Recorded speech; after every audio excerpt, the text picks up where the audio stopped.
नाशिक जिल्ह्यात कांद्याचा प्रश्न चांगलाच तापलेला आहे। येवला पाठोपाठ मालेगावातही प्रहार संघटना आणि शेतकऱ्यांकडून रास्ता रोको करण्यात आला।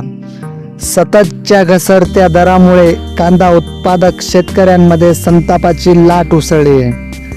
कांद्याचा उत्पन्न खर्च 20 रुपये आणि कांदा 8 ते 10 रुपये किलो दराने विकावा लागतोय। सरकारच्या चुकीच्या धोरणामुळे शेतकरी संकटात सापडला आहे।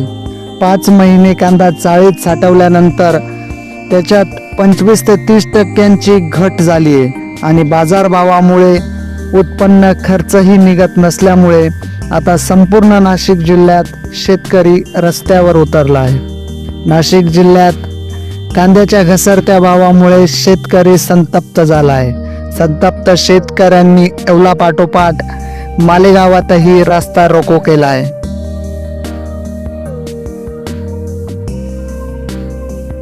सरकारच्या चुकीच्या धोरणामुळे कांदा शेतकरी संकटात सापडला आहे।